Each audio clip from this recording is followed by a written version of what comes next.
दोस्तों, आज की इस वीडियो में मैं आपको बताऊंगा नीति आयोग के बारे में। नीति आयोग ना सिर्फ पॉलिटी की नज़र से बल्कि इकोनॉमिक्स की नज़र से भी एक बहुत इंपॉर्टेंट चैप्टर है, क्योंकि बहुत से ऐसे एग्जाम्स हैं जिनमें नीति आयोग से रिपीट हो के क्वेश्चंस बन रहे हैं, तो इनका जवाब आपको देना है। इसके बारे में मैं आपको कुछ मुख्य पॉइंट्स बताऊंगा जिनको आपको नोट कर लेना है और इससे बाहर आपका ऑब्जेक्टिव नहीं जाएगा। तो क्या होता है नीति आयोग, क्या करता है नीति आयोग, इसकी स्थापना कैसे हुई और क्यों हुई, आज इन्हीं सब चीज़ों के बारे में मैं आपको बताऊंगा। तो ज़्यादा देर ना करते हुए टॉपिक शुरू करते हैं। दोस्तों, यहाँ पे सबसे पहला सवाल तो ये उठता है कि नीति आयोग है क्या और क्यों इसकी स्थापना की गई थी। दोस्तों, सबसे पहले ये समझो कि नीति आयोग जो है वो योजना आयोग की जगह स्थापित किया गया था। मतलब पहले योजना आयोग चलता था, फिर उसको बंद करके नीति आयोग लाया गया। और नीति आयोग कोई बहुत पुराना नहीं है, अभी हाल ही में 2015 में ही आया है। इससे पहले जो योजना आयोग था, इसका कार्य था कि वो देश भर के लिए योजनाएं बनाए जो लाभकारी हो, विकासकारी हो। ये जो योजना आयोग था, ये सरकार द्वारा अलग से गठित किया गया था, इसीलिए इसे गैर संवैधानिक निकाय कह सकते हैं। मतलब संविधान में इसका कोई जिक्र नहीं था। इसकी स्थापना 1950 में हुई थी 15 मार्च के दिन, और इनके अध्यक्ष मतलब पहले अध्यक्ष जो थे वो जवाहरलाल नेहरू थे।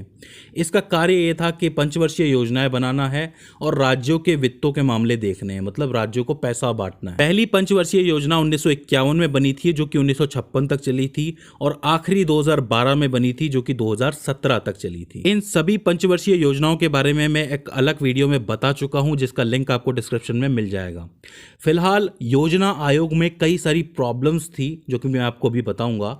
उन प्रॉब्लम्स को हटाने के लिए योजना आयोग को समाप्त कर दिया गया 2015 में, और 1 जनवरी 2015 को स्थापित किया गया नीति आयोग। इसका जो पूरा नाम था NITI, मतलब national institution for transforming India, यानी कि राष्ट्रीय भारत परिवर्तन संस्थान। यह नीति आयोग भी गैर संवैधानिक निकाय है, क्योंकि संविधान में इसका आपको कोई उल्लेख नहीं मिलेगा। यह भी सरकार द्वारा अलग से ही बनाया गया है। इसे सरकार का थिंक टैंक भी कहा जाता है। क्यों कहा जाता है? वेल, इसकी 2 वजह हैं। पहली वजह तो यह है कि ये देश भर के जितने भी मुद्दे हैं, चाहे वो किसी राज्य के हों, किसी नगर के हों, किसी गांव के हों, उनके बारे में विचार करता है और वो विचार सरकार को देता है, और सरकार जो है वो नीति बनाती है इन चीज़ों को देखते हुए। तो इसका कार्य है सोचना, विचार करना और सरकार को विचार पेश करना।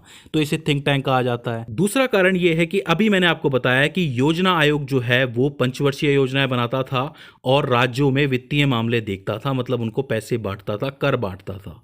लेकिन नीति आयोग ऐसा कुछ करता नहीं है। मतलब नीति आयोग के पास ऐसा कोई कार्य नहीं है। उसका काम है सिर्फ सोचना, किस बारे में? देश के मुद्दों के बारे में, और उससे सिर्फ नीति बनाना जो कि सरकार लागू करती है। तो ये सिर्फ एक थिंक टैंक है, सोचने वाला टैंक है। नीति आयोग की स्थापना कब हुई? 1 जनवरी 2015। लेकिन ये पावर में कब आया? 2017। क्यों? क्योंकि अभी मैंने आपको बताया कि योजना आयोग की आखिरी पंचवर्षीय योजना 2012 से शुरू हुई और 2017 में खत्म हुई।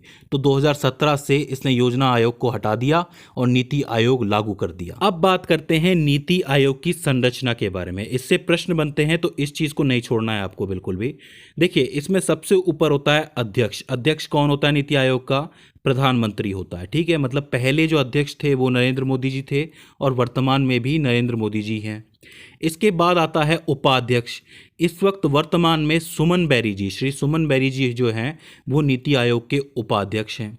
इसके बाद आता है CEO। इस वक्त नीति आयोग के CEO हैं श्री BVR सुब्रमण्यम। देखिए, ये नाम आपको याद रखने हैं क्योंकि ये सवाल GK के अंदर पूछे जाते हैं। ठीक है, तो यहाँ पे उपाध्यक्ष कौन है? सुमन बैरी जी हैं, और CEO कौन है? BVR सुब्रमण्यम है। ठीक है, इसके बाद इसके 4 टुकड़े किए गए, मतलब 4 हिस्सों में ये बटा हुआ है। एक है पूर्णकालिक सदस्य, मतलब जो पूर्ण काल के लिए सदस्य होते हैं उनकी संख्या।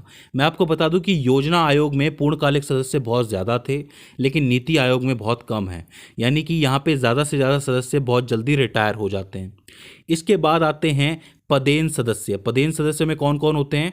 आपके 4 केंद्रीय मंत्री होते हैं। इस वक्त राजनाथ सिंह, निर्मला सीतारमण, अमित शाह और नरेंद्र सिंह तोमर, ये 4 ऐसे मंत्री हैं, केंद्रीय मंत्री, जो कि इस वक्त पदेन सदस्य हैं नीति आयोग के। इसके बाद आता है गवर्निंग काउंसिल। ये सबसे इंपॉर्टेंट पार्ट है नीति आयोग का, इसको याद रखना है। गवर्निंग काउंसिल में क्या है कि सभी राज्यों के मुख्यमंत्री होते हैं और केंद्रीय शासित प्रदेशों के जो उपराज्यपाल या फिर एलजी होते हैं वो इसमें शामिल होते हैं। ये सारे मिलके गवर्निंग काउंसिल बनाते हैं, ठीक है। और इसके बाद आते हैं विशेष आमंत्रित सदस्य, जिनको हम लोग कहते हैं फील्ड एक्सपर्ट।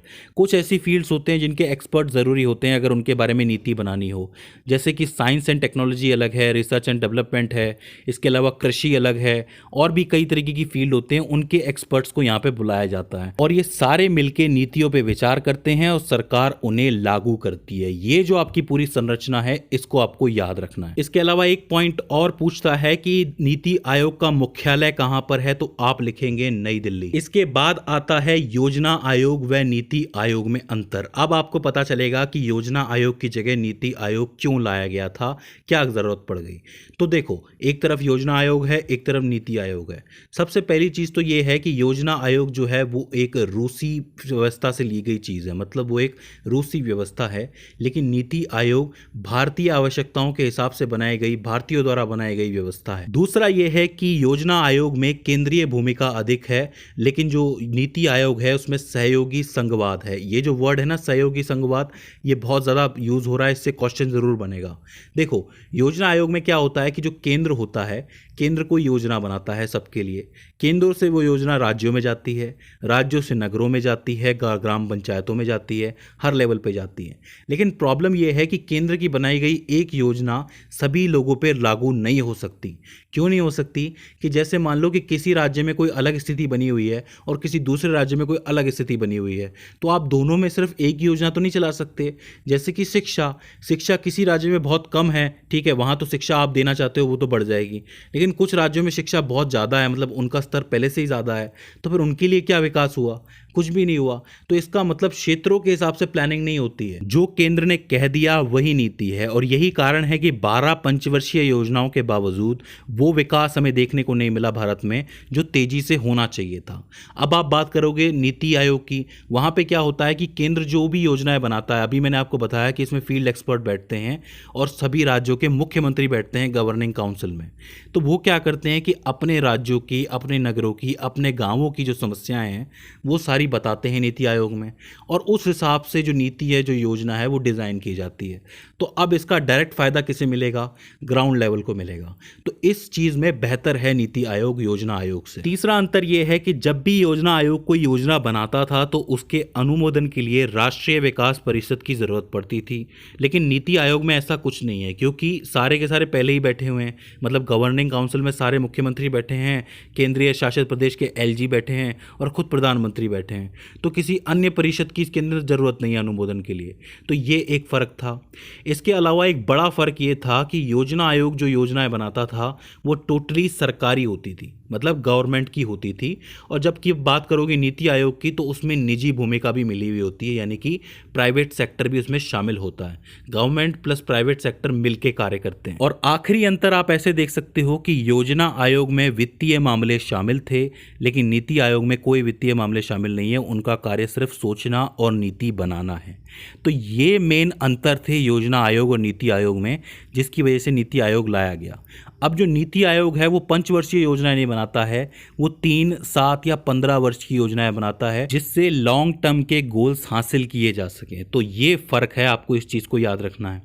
इसके बाद इसका एक आखिरी टॉपिक बचता है जो कि है इसके उद्देश्य एवं कार्य, मतलब नीति आयोग के उद्देश्य एवं कार्य। पहला कार्य है केंद्र राज्य संबंध को बढ़ावा देना। आपको पता है केंद्र और राज्य के संबंध को ये बढ़ावा देता है क्योंकि इसमें डायरेक्टली मुख्यमंत्री होते हैं।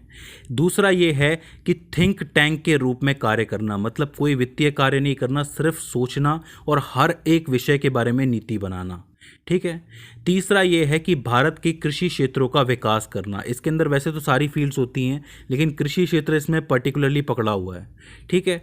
इसके अलावा राष्ट्रीय सुरक्षा के हितों में आर्थिक रणनीति और नीतियों को शामिल करना। इसके अलावा स्थानीय नीतियों को बढ़ावा देना बजाय के राज्य या केंद्र के, मतलब स्थानीय नीतियां यहाँ पे ज़्यादा इंपॉर्टेंट है बजाय के केंद्र के। केंद्र अपनी तरफ से बना दे और किसी को काम आए किसी को ना आए, इसका फ़ायदा क्या है। तो इस तरीके से नीति आयोग आयोग कार्य करता है। दोस्तों इसकी संरचना आपको स्पेशली याद रखनी है। कुछ एक मैंने वर्तमान लोगों के नाम बताएं वो आपको याद रखने हैं, इसके कार्य आपको याद रखने हैं, क्योंकि इनमें से स्पेशल क्वेश्चन बन जाता है। तो दोस्तों मैं उम्मीद कर रहा हूं कि आपको नीति आयोग ठीक तरीके से समझ में आया होगा। इसके अलावा पंचवर्षीय योजनाओं को समझने के लिए इस वीडियो के डिस्क्रिप्शन में जाएं, आपको लिंक मिल जाएगा। वो वीडियो और ये वीडियो देखने के बाद आपको सारी योजनाओं का पार्ट ईजिली कवर हो जाएगा। तो दोस्तों मैं उम्मीद कर रहा हूं कि ये वीडियो आपके लिए हेल्पफुल साबित रही हो। अगर इसके बाद भी इसके अंदर कोई कन्फ्यूजन आती है, कोई क्वेरी आती है, तो आप हमें कमेंट सेक्शन में बता सकते हैं। आज की इस वीडियो के अंदर बस इतना ही। See you in the next one.